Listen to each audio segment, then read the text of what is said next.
I can't feel you doing this. Let's do it, guys. So, hello everyone, and welcome to the Inspirit Show. Today, I have Vaibhav alongside Anirudh.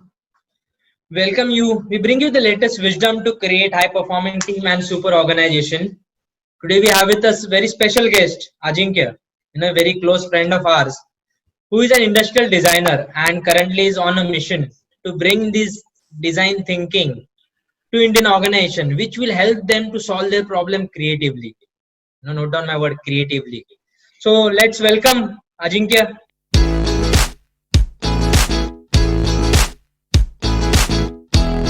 Hey, hi Ajinkya, welcome to the show. Hi, Hi, Ajinkya. hi Aniruddha. Good seeing you after so long. Yes, Yes, totally. adapting to the new normal. We could have done this in our office or in a studio, but digital is the trend. I agree completely. Right. So Ajinkya, what we'll do? Let's start with the basic. No, before going into details, what is design? I would like to understand what is design and know how you can relate to it. Very interesting question, Vaibhav. So let's start with the basics, okay? So for me, design is taking whatever you have and making it in a specific arrangement to achieve a very specific result. So Mhm. basically, Okay. with that definition, what happens is things like composing a song, writing a poem, making a painting, creating a process, everything becomes design. Okay, great. So planning my day is also a design. Of course, yes. Great. Okay. So and Ajinkya, how did you land up into this design or being a designer into this puzzle? That is a very long story, but I'll cut it short so that your audience doesn't get bored. So when I was small, and I know it's hard to believe I was actually small once. When I was small, I was really fond of cars. I Mhm. loved those small models, of cars, and I was collecting a lot of them. And then they got so much that my father decided that it's high time I stop buying them. He taught me how to make the basics of modeling. And then I got so good at it eventually that I could replicate almost any car. And at that moment, I was like, oh, now I can make whatever I can think of. And that is Right, when I started designing my own things. right, And that was like the spark. It was the moment I was like, yes, now this is what I want to do in my future. Design products, design cars, design anything in the world. Help people solve their problems to newer things. right. So basically, your transition or your aha moment that I want to be a designer happened when you learned how to model a car or how to design or maybe sketch it out, as a representation of your ideas. Commoners like me and Vaibhav have like hardly any creativity in us when it comes to sketching or drawing. So is design thinking as a concept also meant for us, or it's just for the creative people? I think Vaibhav, what you should do is parallelly show us how creative you are when it comes to drawing it. Yes, I'll do best superhuman I can. So I have a good news for you guys. So sketching, drawing, art and crafts, that is not design. It's a way of representing things. Design Uh-huh. thinking is a process. It's a All right. process of solving problems. And Mhm. it's a process that can be used to solve any problem. So when Mhm. we go through a design thinking workshop or we go through what design thinking means for companies, it's Mhm. basically addressing a problem in the most creative manner possible. So it starts with defining a problem, then we go to people generating ideas, then we go to people making things with their own hand. And I think, when we take those 3 day workshops of ours, I think Mhm. the part that people enjoy the most is the last part of it, which is the prototyping part, where people make those awesome models, we use those Legos, all of it, and it's just a very holistic process. It's, I Mhm. in my opinion, the most logical way of solving any problem. Right, So right. So yeah, Vaibhav, are you ready with your creativity? Are I'm you ready ready? with the prototype. So after looking at this drawing, Ajinkya, you need to tell me whether I'll be a designer or not. I'll tell you the idea behind it. This is a superhuman. The reason I call him a superhuman is that if you see, he has muscles, and according to me, a superhuman should have muscle, and at the same time, I have given him the Superman gown. No, he can fly also. It's called a This is cape. how It's not a good I gown. am It's with called a the. cape, not a gown. Please. Vaibhav, I think you are already a designer. You know, every time I keep telling you, Vaibhav, give me more ideas. Vaibhav, come up with something creative.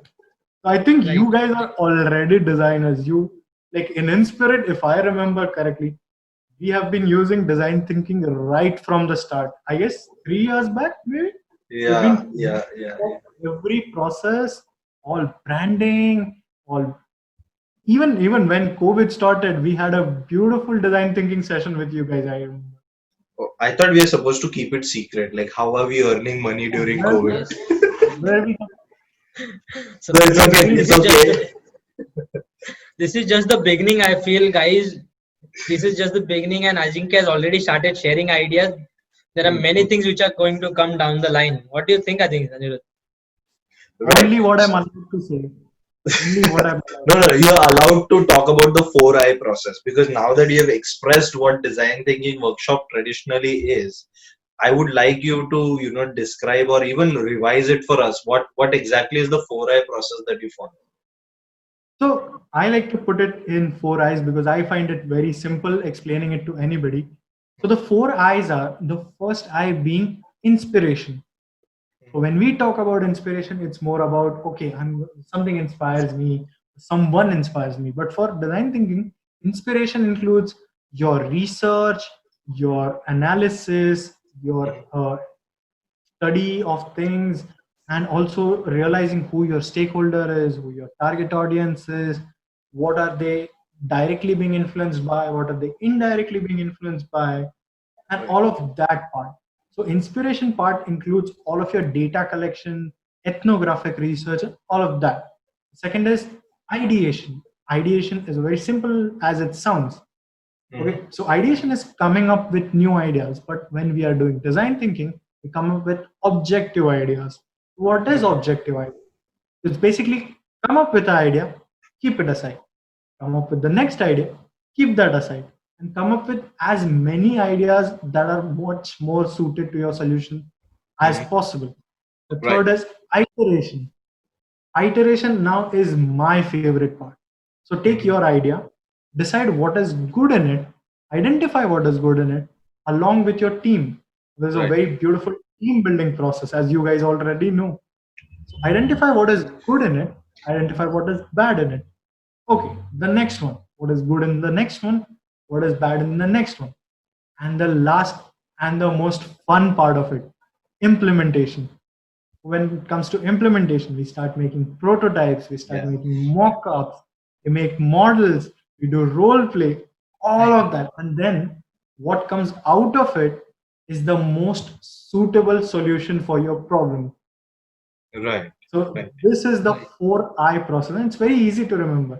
It's inspiration, ideation, iteration, and implementation.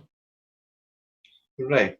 So when I remember when we did, the recent design thinking workshop for the COVID situation, you particularly insisted that people from all department come together and we work on the solution rather than otherwise it's just the operations team that designs the newer solutions or maybe the sales and marketing gets involved.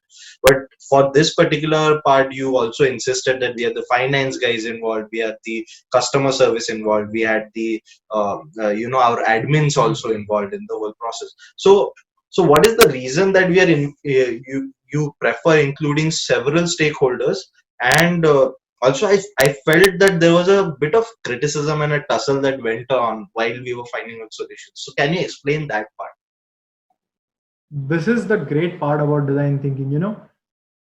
I know that its main intention is to come up with a solution, but Hmm. its collateral is it makes great teams. Now, just to take an example of what we did, you remember, now I'm not taking names, but you remember how the finance people were like, oh, this is not feasible for us. Or even Hmm. someone like admins were like, oh, this is going to be too much effort to get everything on it. But Right. then when we brainstormed, we Hmm. came up with things that we can't imagine very linearly. Right. A lot of the problems are not problems itself, but a lot of things attached around it. And a Hmm. lot of the collaterals we are not able to identify with our linear mindset. Mhm. When we have a team that is across fields, across education, across backgrounds, people Mhm. come up with, let's say, situations that we cannot imagine on one sitting, right? Mhm. So that is why I always insist that when we come to problem solving using design thinking, we need all the teams to sit together. And Right. then coming to the part of criticism. So I would like to replace that word with a different word, and it's called constructive criticism. Mhm. So it's not just criticism as in criticizing the ideas, it's Right. criticism in a sense that makes those ideas better. Right. Right. What happens is we need a lot of that, and it helps teams develop a mutual understanding between them. That if Mhm. someone says, okay, I identify that this is one of the shortcomings of this idea, but you can do this to counter that. That is Right. when you realize, okay, someone might know more than me and he can help me become better. Right. So it Okay. builds a lot of cohesion and a lot of, and I would say this process works across the hierarchy of an office. So anyone Okay. can contribute a lot to any idea. Right. Right. Right. So Ajinkya, we can say this is not only about creative thinking and problem solving. This is a type of team building process as well. Am I right? Absolutely, absolutely. Right? Yeah. Wherein all people, we can it can help you eliminate the cross departmental barriers. Right? Of Whatever course, problems you face in the organization. of course. And what happens is with when you come to creative discussions as such, when we have Hmm. brainstorming sessions, when we have mind mapping, when we have debates, like proper debate, what happens is people tend to develop a respect for someone. Mhm. So it not just helps you gauge or bridge gaps between your departments, your hierarchies. It also helps people develop a mutual respect and an appreciation for someone else's if I may use the word exposure or opinions. People appreciate each other at the end of it. Right. Okay, it's like giving opportunity to all the stakeholders who are involved in the process, right? Absolutely right. Right. So one more thing, like I remember the very first time, or even the sessions that we did in between with other organizations that we all we conducted. You make them design the worst version of the solution or a worst version of a prototype first, and then we like gradually build to the best solution or the most appropriate solution. So why is that so? Why is there like a mental block that we are cracking, or is it like designing the worst actually helps us understanding the best, or what exactly is the reasoning behind So designing the worst personally is one of my favorite design activities. And I think a lot of people do enjoy that it? because when it comes to doing the worst, there is also this realization that it's not easy to make something the worst there is. Right. It's actually a lot of thought that Hmm. goes into it. And it's Right. not just making all the rights wrong, it is to make it as disgusting as possible, to make it the worst. So what it tends to do is it tends to warm up your mind, tends to Mhm. warm up your mind towards a thought process where you start thinking about, okay, this aspect, this can be made bad this way. This aspect, this can be made bad this way. And then eventually you realize that to make it something really bad, you have to cover a lot of aspects because even if you leave one, it is Mhm. still a very usable product. Okay. So I tend to do it as a warm up exercise so that people understand, warm up to realize that what is the expanse that they have to go to make something bad. To think Right. about all the possible factors. Right. Right. Okay, good. So Ajinkya, I'll come to the present issue what each and everyone is facing in this current pandemic, the COVID situation. Can this help organization to come up over their financial crisis, operational problems, employment related problem? Can this process or can this particular design thinking can help them to solve some of the problems which they are facing right now? I I'm think talking we're about the not current supposed to situation. say this, but yeah, that's how we are, growing even every day. So now I'm giving out some confidential information. Okay. So the thing is, I can't give you a solution to all this problem sitting here. But what I can give you is a tool that could help you find a solution to Right. your own specific problem. Mhm. And it's very easy. So the new normal, as we have come to term it, is all about adaptation. It's about adapting your processes, your systems, your employees, your offices, everything. And Mhm. then where design thinking can help them is a lot of times we see that the problem that we see upfront is not exactly the problem we are actually facing. Right. Now, something like a very interesting example is what we did very recently for you guys, which was the feedback mechanism problem. I hope you remember, where Right. the Yes. problem was not actually with the feedback mechanism itself, Mhm. but the interface between the vendors and us as a Right. team. In the Right. same way, Right. what people can do is organizations can use the 4I method to their own suited problems. So, for example, if someone is facing the problem about how to get employees to them, they could start with understanding what is the travel time for an employee, what is the route that an employee takes, what is the kind of transportation that he needs, how is he going to manage within the budget that he has allocated for it. So the first I being the inspiration part is where the organization can creatively look at the problems, state the problem or define the problem, understanding all the direct, indirect, and all the stakeholders that is there. In ideation part, they can include all of their employees, no matter what level they are on, and not just employees. So if you have bus service from your place to your office, you can have the bus drivers as a stakeholder because they are going to be a part of your solution, eventual solution. Then there is going to be the iteration part. Iteration part is beautiful, looking at all the ideas objectively, identifying which work, which don't work, and the last being implementation. Now, I guess for a lot of organizations, by the time they are at implementation phase, they would have already solved a lot of their problems. Right. And implementation may also result in them understanding more and more business opportunities that didn't exist before the COVID time. So I Right. believe design thinking can not only help them solve the problem, but also help them grow more. Correct. Correct. Great. I remember like when we did this recent workshop with a finance company, they wanted to solve their maid problems during COVID. Like, घर पे by Yes. नहीं आ रहा है. And we actually did manage to find some solutions for that. That was the New normal. New normal.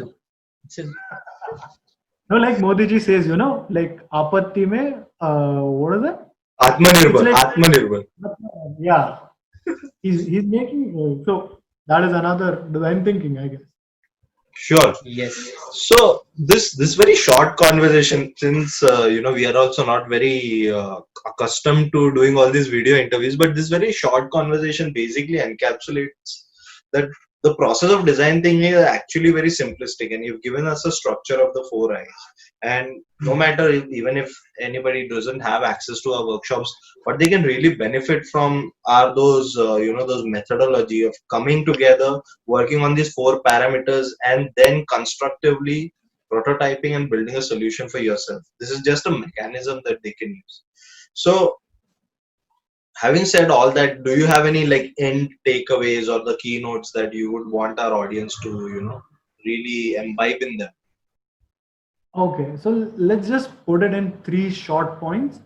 The Hmm. first being, no matter who you are, if you're a huge organization or if you're a small company, up and coming startup, Hmm. what you have to do is when you solve a problem, you have to include all of your stakeholders, Right. whether Okay. it is directly affected, indirectly affected, all of them, at least take into consideration. Right. Second is when you do it, you have to think with the way that someone who's going to utilize it will think. If it's if it's a process, you have to think about what the end user is going to feel. Right. If it's a service, you have to think about how your client or who is going to experience your service is going to think. So a Hmm. solution based problem solving approach, a solution based approach which is tends to think more about solution focused. That is going to be my second takeaway. And the last one is going to be you need people from all departments, all backgrounds to contribute. Right. You need teams to work across, like you need cross teams. I don't know how to put it. I just want to say that everyone needs to work together. Right. Departments So that basically, they're bringing their individual perspective to the whole thing. Right? absolutely, that is what I wanted to get. Right. Ajinkya, there's this one personal question that I want to ask really. What is the secret behind tawa pulav and creativity? What's this combination? So this is one of the myth about me that keeps going on around the office. But I'm just gonna say that when I have tawa pulav here, ideas come out of here. So Ajinkya, it's not a myth. Okay, I've seen the kind of quantity you consume, and I'm just trying to right now. If you say it is helping you to think a lot, so I might think I should order a chicken tandoori next time whenever I'm thinking about new process because I love it a lot. That is gonna be the Alright. new normal at Inspirit. Right, Alright, Anirudh is going to pay for it. I'm not paying for anything, dude. Please, seriously. So we're gonna end this short conversation of ours right here, guys. This is a very genuine attempt of spreading some knowledge during the COVID crisis, and in fact, very honestly, we were dragged into it. We were not very comfortable doing the video interview as such, but our employees have forced us to do this. Uh, just as an end note, Ajinkya, thank you very much for helping us do the first version of this, and we believe that we are going to bring much more knowledge down the line with a lot of other collaborators that we are eyeing to get on board. Till then, guys, please let us know in the comments, or you can even send us personal messages on LinkedIn. I and Vaibhav both access our LinkedIn's personally, so you can reach out to us over there, and we can discuss about how you felt about this, or would you want us to interview on very particular topics. All right. Till then, thank you so much. I hope everyone stays safe and be at home as long as possible. Right. Thank you. Thanks a lot.